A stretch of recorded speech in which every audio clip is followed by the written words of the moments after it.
Look around you. Masks have been lowered, in some cases cast aside altogether.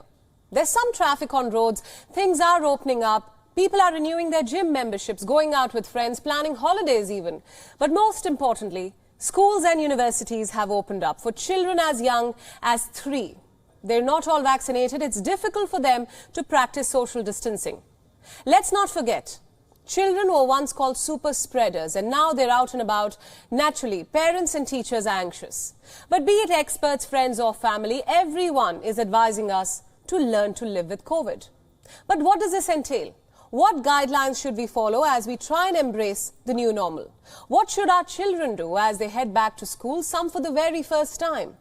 Even as I say this, there are warnings of a new variant. Should we be afraid? Will our vaccines work against it? Will we ever be able to completely discard our masks?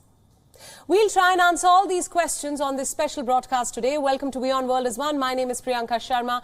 We have a panel of experts joining us today on WION. Let's start off now. I welcome Professor Manfred Green from Israel as of now. He is a professor of epidemiology at the University of Haifa. And we also have an educationist with us, Michael Horn from Massachusetts. And also joining us on this broadcast is Dr. Neelam Mohan, who is a director of pediatric gastroenterology and hepatology at Medanta. Thank you so much to our expert panel of guests for joining us on WION. I'd like to take my first question to Dr. Green as of now. Living with COVID, I'm certain you have heard about this term too. I want to start by asking you, as schools and universities open up globally, is it too much too soon? What should be the new guidelines as kids head back to school? I think the basic guidelines are really to make sure that the people who are at most risk for very severe disease should be vaccinated and also should be very careful about being in contact without a mask with children and basically with anyone who is not in the very close family. So that would be the prime goal here, is really to, we say, protect those at very high risk. I would say that those at very high risk also have to protect themselves. As regards the other part of the population, again, vaccination is still our only solution to dealing in the long run with COVID-19, unless we suffer very heavy amount of morbidity, of disease and deaths, unfortunately. So again, we have to make sure that people are confident that the vaccine is going to work. Right, absolutely. Coming to you, Michael, you're joining us from Massachusetts. Let's talk about this a little bit from the point of view of children and parents. I'm a parent myself, and I have to ask you this question. There was a time when children were called super spreaders. I'm asking you this question as a concerned parent, of course. Should kids be heading back to school unvaccinated? Should they be wearing masks at all times? Yeah, no, I appreciate the question. I have 2 daughters of my own, and it's something we take very seriously in our own home. I think what we've learned as COVID has evolved is that children actually are not the super spreaders that we thought that they were, that they have significant risks for not being in school with their schoolmates, and that they're not at risk as much as adults in society from a health perspective. So that it's much better when you look at the risk-reward trade-offs that we all have to make as daily members of society. It's much better that if the majority of them are in schools. There are, of course, individual exceptions. You need to make the right judgment for your own family, but most of them should be in schools. And I think what we're now starting to grapple with as societies around the world is the question of masks themselves. And we're starting to see that when conditions permit in the local areas, maybe we can lift these mask mandates because students are not the super spreaders that we thought that they were at one time, or not nearly as at risk. Absolutely. But when conditions go back up, then masks should go back down, because relatively speaking, the harm from wearing masks is not very great to the majority of children, and children can always wear them to protect themselves as individuals. Absolutely. Dr. Neelam Mohan, I want to take the same question from you as well. Children are heading back to school. There are different guidelines being given to parents. Wear masks at all times. Children should practice social distancing. Classrooms are seeing what I call a hybrid mode of learning, offline and online combined. As a concerned parent, I want to know how difficult will it be for a child as young as 3 to practice social distancing and wear masks at all times? Well, actually, when you create guidelines and rules, it's basically in anything we do, it's to, convey to most or majority of them.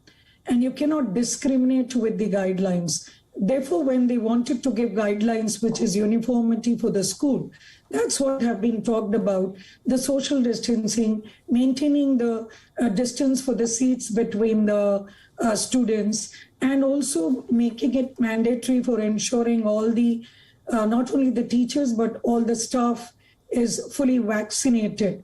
And the purpose of keeping hybrid is, as there are some parents, like Michael was mentioning, that you'll have to individualize it to family. There are some parents who would still not want their kids to go. So in that case, you have to make it hybrid, saying that some of those parents may decide maybe they had some health issues related to the children and for personal reasons that they want to. But I have a feeling that when you go forward in anything, you have to go gradually and step up. In India, we have been quite successful that Omicron was not so, it spread very rapidly, but the severity, like all over the world, was not so high. So that way, the acceptance in the mass in general, realizing that this is not so dangerous. So the acceptability came well. And we all understand the issues that children face, not only the physical health and the mental health.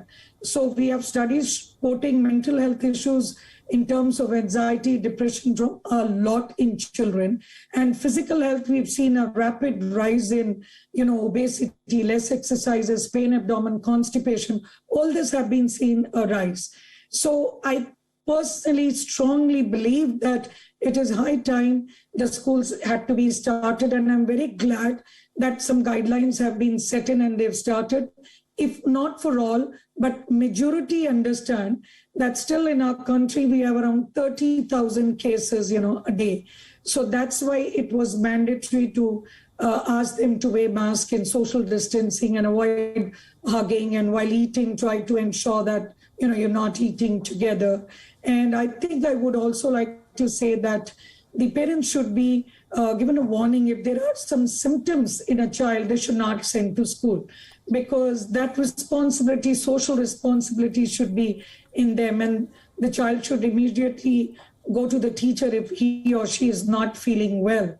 And right. Of course, I always like to end up saying parents need to ensure about the immunity, and immunity comes through various things, the mental health, making them fit, the exercise, and answering all their questions, the sleep pattern, reducing all this helps in a good diet, protein diet, vegetables diet.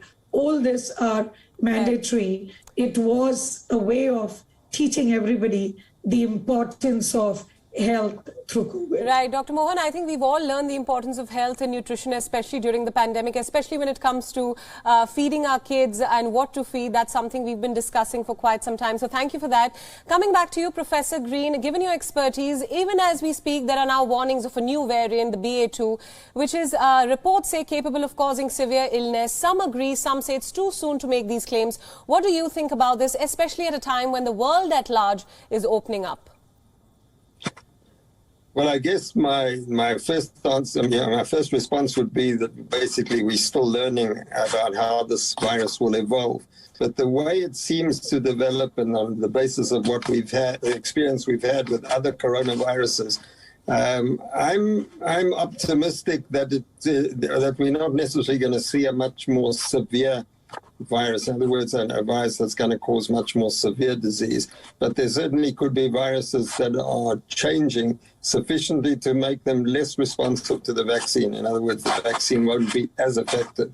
The good news about the vaccine is that not only is there the possibility of updating the vaccine, but it does seem that additional doses are effective against new variants. For example, the vaccine that was developed for the original variants was not very effective on 2 doses against Omicron, but against for 3 doses, there was the results of some of the studies now show very good efficacy. So it does seem that if you boost the immunity, even on a virus or a vaccine that's based on the older variants, it seems to be very effective or very, shall we say, satisfactorily effective against new variants. And I hope that this will continue in the future.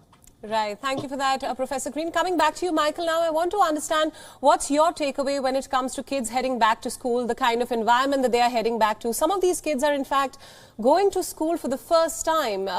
You, perhaps, like me, may have seen the struggles of kids entering the school after a very long time, nearly after 2 years. So how difficult is it to make children understand, especially of all age groups, to follow COVID protocol? Now, these are kids who have not attended school in person for 2 years. In fact, some have never been to school. Some are not vaccinated. What are the challenges ahead for both teachers, students, and in fact parents as well?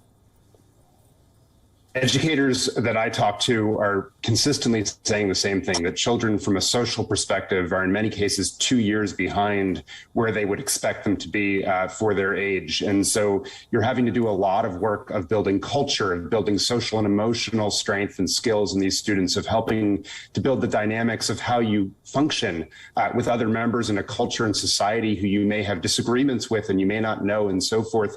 And so not rushing to just attend to the academic learning loss, but really focusing on each child's well-being and making them comfortable in the classroom, comfortable with the protocols that are in place, are incredibly important. And from my perspective, a lot of the adult concerns around mask wearing and social distancing and things like that, they're more adult concerns than kid concerns. Kids are much more adaptable than we give them credit for, I think, often at working with this. But just as Dr. Mohan said, it's really important to have very clear cultural expectations, clear guidelines, so that there's not ambiguity and students can start to get that trust, that sense of what it means to be in a loving community.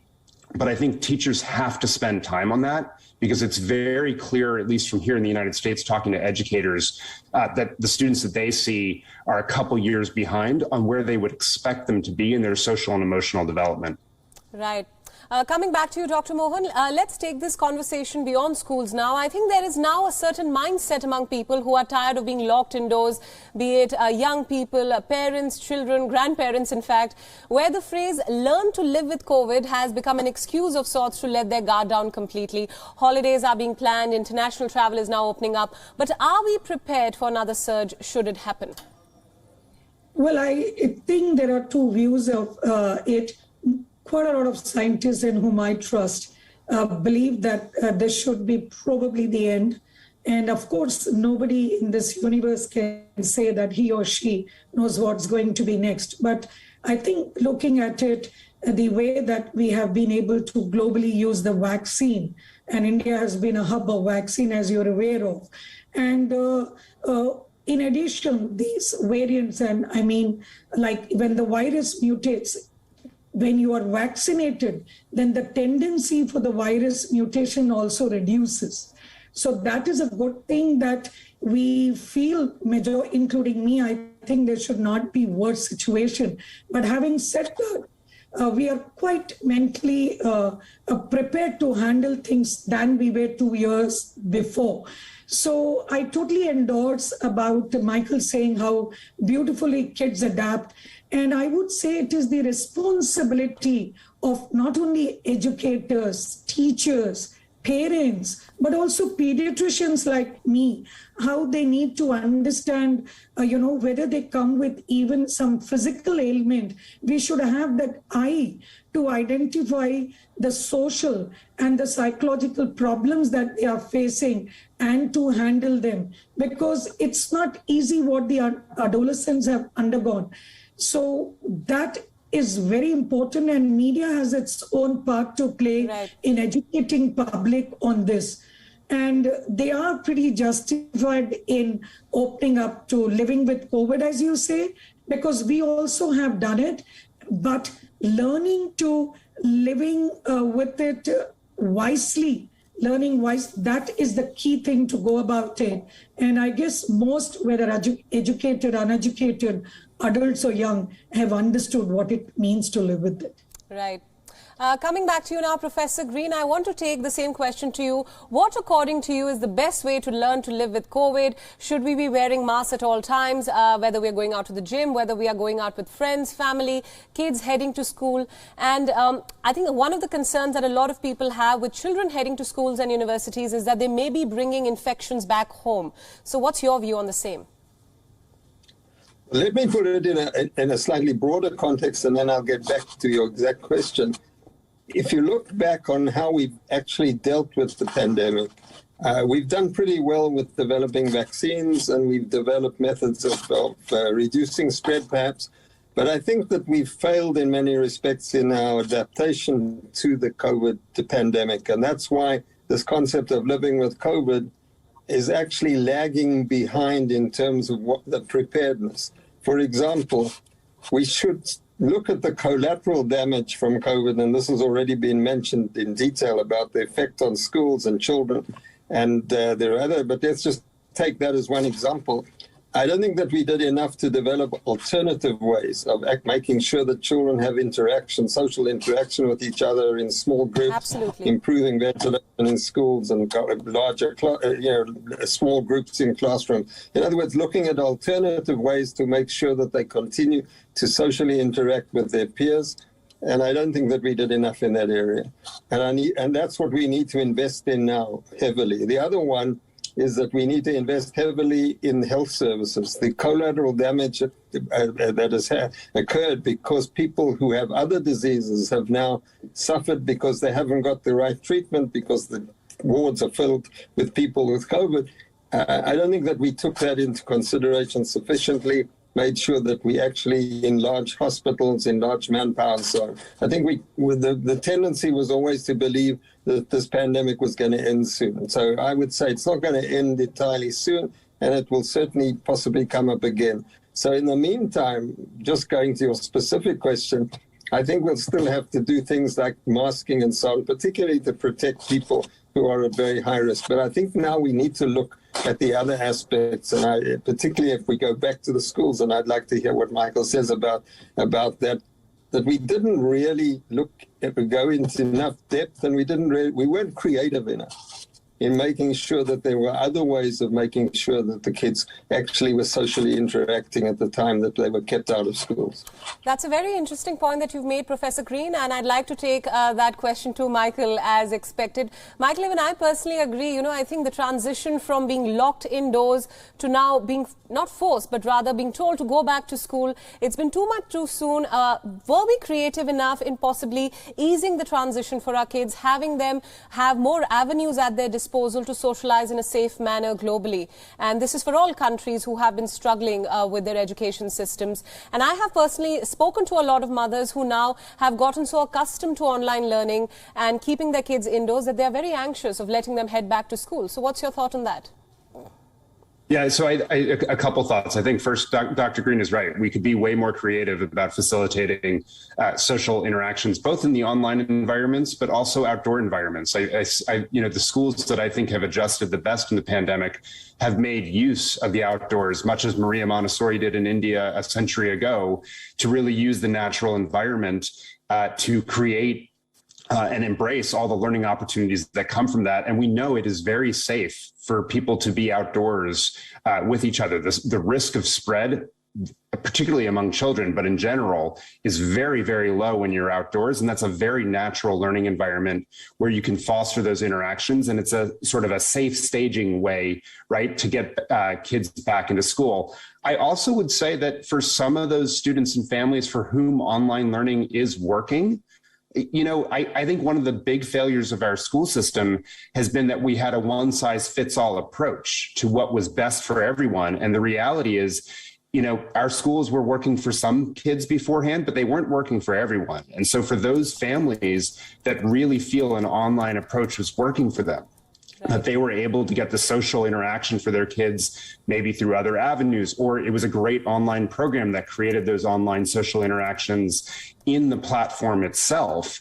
then, that might be the right choice for that individual. And I think we have to be very wary of having a one-size-fits-all rush back to quote unquote normal as we come out of this. But instead, we need to build a more resilient education system that is able to give the right set of experiences for what that child needs in their own development and is going to help them make progress and succeed. Right.